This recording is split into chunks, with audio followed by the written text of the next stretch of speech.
fait de gagner sur le Tour, Paris-Nice, m'a fait un peu passer des moments à la lumière pour un public un peu plus large. Changer d'équipe a beaucoup changé pour lui, pour sa carrière. Il peut faire tout, presque tout. Je vais essayer de faire mieux. Ça va pas être facile, prendre du plaisir sur le vélo et d'aller chercher des belles victoires.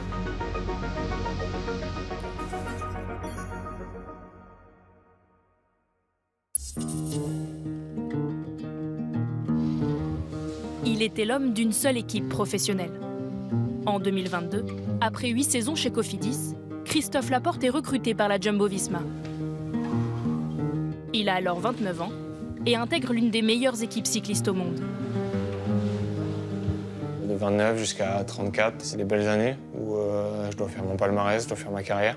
On appelle ça un peu la force de l'âge, mais moi j'appelle plus la dernière force avant la fin, quoi. Je savais que si je faisais pas tout maintenant pour atteindre mon meilleur niveau, bah, je ne pourrais pas le faire plus tard. Depuis, son palmarès s'est bien étoffé. En 2022, Christophe Laporte fut le meilleur cycliste français. Une victoire d'étape sur Paris-Nice, une autre sur le Tour de France après 3 semaines largement dominées par sa nouvelle équipe. Pour parachever cette saison, il décroche une médaille d'argent lors des championnats du monde. Nouvelle formation, nouvelle dimension.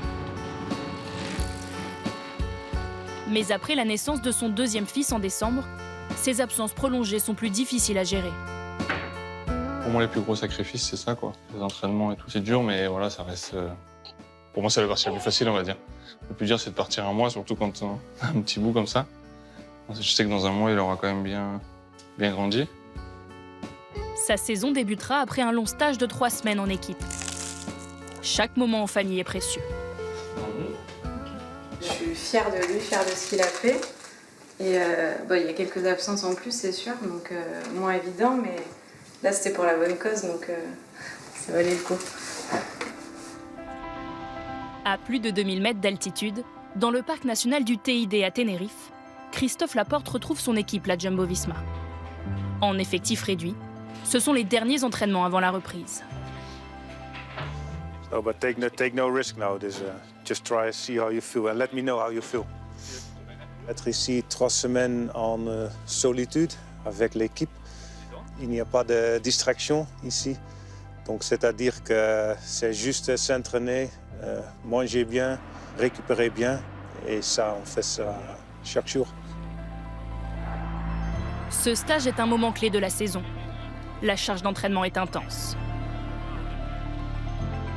À une altitude où l'oxygène se fait plus rare, son organisme met du temps à s'adapter. Hier, on a fait 3 heures, mais j'avais la sensation qu'on avait fait 5 heures, quoi, donc j'étais vraiment pas top hier. Aujourd'hui, c'était mieux déjà. J'en ai fait 3 déjà de stage à altitude l'année dernière. Et à chaque fois, j'ai eu un effet positif. On se sent vraiment bien quand on descend. Au sein de cette formation réputée pour sa stratégie, le Français découvre une nouvelle manière de travailler. Tout est optimisé pour plus de performance. On fait beaucoup de développement personnel, on va dire. Ils vont assez loin dans leur recherche. Qui tu es, comment tu es, et ce qui te motive. Et ça m'a beaucoup plu. Je ne crois pas que c'est déjà le meilleur, Christophe. J'espère pas, en fait. Donc j'espère qu'on n'a pas trouvé ses limites. He really wants to improve. He's a good guy and he really deserves it. He works hard for everything and he really has a big talent. En 2022, Christophe Laporte a réalisé certains de ses rêves. Il lui en manque un, s'imposer sur un monument tel Paris-Roubaix ou le Tour des Flandres. Le Graal d'un coureur de classique. Est-ce que je rêve ou pas, on verra. Mais si je dois le faire, c'est dans les 3-4 prochaines années. Donc je dois tout donner maintenant, sinon après ça sera trop tard.